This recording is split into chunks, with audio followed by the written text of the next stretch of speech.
Executive Chairman of the Center for Security Policy. My other day job is as the President of the Save the Persecuted Christians, a new enterprise that is well represented here by, among others, Dee Laugesen, our Executive Director. But in this capacity, I am the Vice Chairman of the Committee on the Present Danger China, which is very pleased to be sponsoring this threat briefing on what the Chinese Communist Party is doing in the way of unrestricted warfare against the United States and, for that matter, really the rest of the free world. And we have an extraordinary lineup of individuals who are going to help inform both the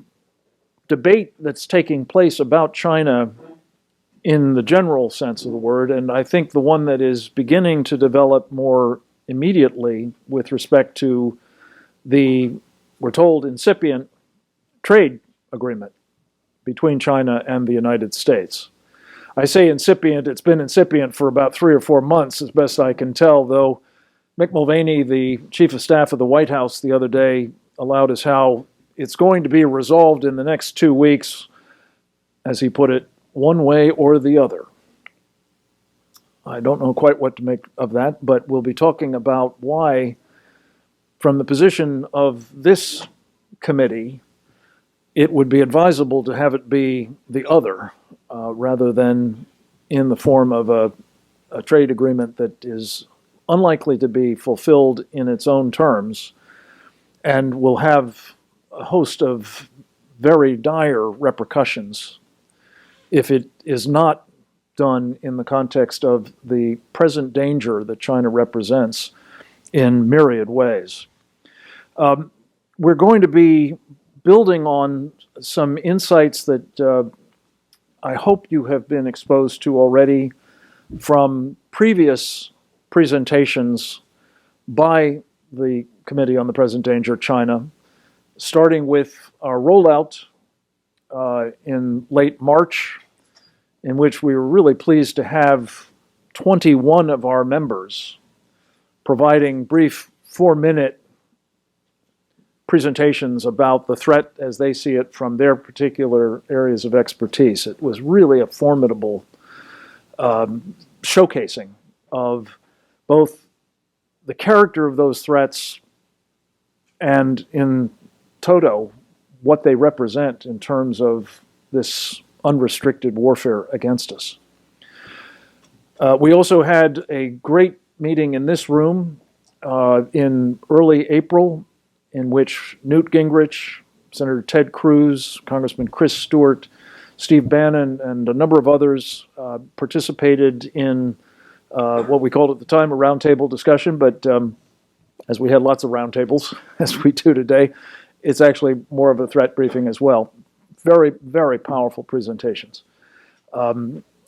by the way, all of these are available to you at presentdangerchina.org. And then most recently, last week, we had a really impressive series of presentations in New York City,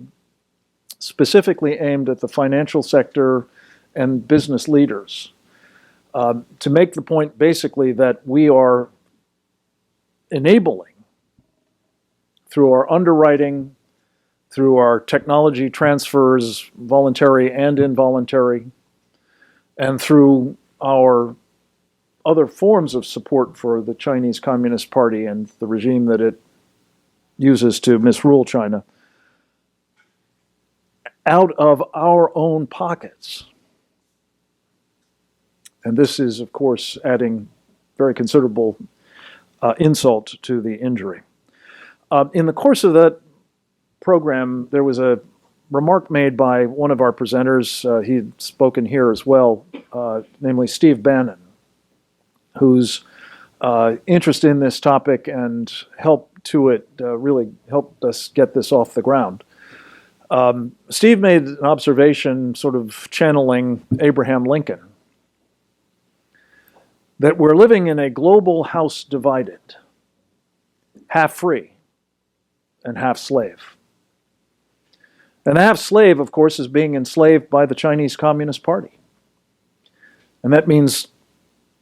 not only what the Chinese Communist Party is doing to its own people, but what it has in mind for many others, and is now in the process of translating into actual imperial rule over others and enslavement through this Belt and Road Initiative, about which we'll be hearing shortly. And Steve tied it into that particular audience by making the point that while the Chinese Communist Party is doing the enslaving, we are doing the enabling of the enslaving.